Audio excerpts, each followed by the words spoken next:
ঈদুল আজহা উপলক্ষে আগে ভাগেই কুমিল্লা ছাড়তে শুরু করেছেন অনেকে। ভোগান্তিহীন যাত্রায় বেশিরভাগ মানুষের প্রথম পছন্দ ট্রেন। টিকিট অনলাইনে হওয়ায় এবার ভোগান্তি অনেকটাই কমেছে। কুমিল্লা রেল স্টেশন থেকে বিস্তারিত জানাতে যুক্ত হচ্ছেন প্রতিনিধি হুমায়ুন কবির জীবন। জীবন, এবার আসলে ঈদ যাত্রায় মানুষ কোন বাহনটাকে সবচেয়ে বেশি বেছে নিচ্ছেন কুমিল্লায় যারা যাচ্ছেন বা আসছেন, এবং সেই সাথে অনলাইনে টিকিট কাটাতে তাদের কোনো বিড়ম্বনার পড়তে হয়েছে কিনা, সেই সাথে যাত্রাটা কতটা স্বস্তির হচ্ছে?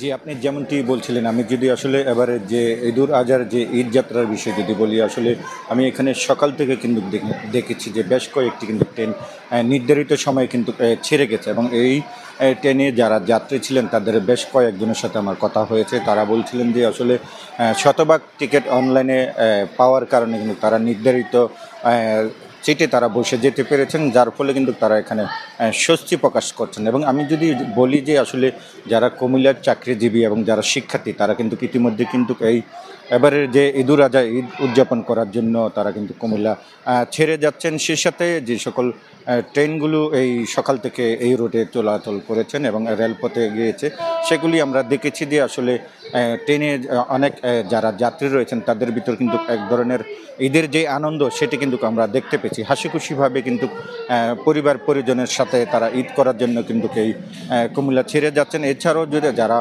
চট্টগ্রাম থেকে কুমিল্লার পথে ঢাকায় এবং সিলেট যাচ্ছেন, তারা আসলে বলা যেতে পারে যে তারা বলছিলেন যে নিরাপদে এবং স্বস্তিতে তারা বাড়ি ফিরছেন। এবং আমি বর্তমানে যে কুমিল্লা রেল স্টেশনে আছি, এখানে এসে আমরা টিকিট কাউন্টারে যে কথা বলেছিলাম, তারা বলছিলেন যে আসলে শতভাগ টিকিট অনলাইনে পাওয়ার কারণে কিন্তু যাত্রীদের তেমন একটা ভিড় হচ্ছে না বা ভোগান্তিবিহীন কিন্তু রেলপথের এবারে যে যাত্রা সেটি কিন্তু তারা দেখছেন। এবং আমরা এখানে যারা স্টেশন মাস্টার আছেন তার সাথে কথা বলেছিলাম নিরাপত্তার বিষয়ে। তিনি কিন্তু বলেছিলেন যে আসলে এখানে আনসার পুলিশ এবং যারা ট্রেনের টিকিটে দেখাশোনা করেন তাদেরকে কঠোর নির্দেশনা দেওয়া হয়েছে যেন কোনোভাবেই টিকিটবিহীন যেন কোনো যাত্রী যাতে ট্রেনে না উঠতে পারে, সেটি কিন্তু তারা দেখছেন। এবং আমরাও দেখেছি আসলে যাদের কাছে টিকিট আছে তারাই কিন্তু ট্রেনে আরামদায়কভাবে তারা নির্ধারিত সিটে বসে কিন্তু ঈদ যাত্রার যে বাড়ি ফেরা সেটি কিন্তু তারা করতে পারছেন। তো সব কিছু মিলে বলা যেতে পারে যে এবারের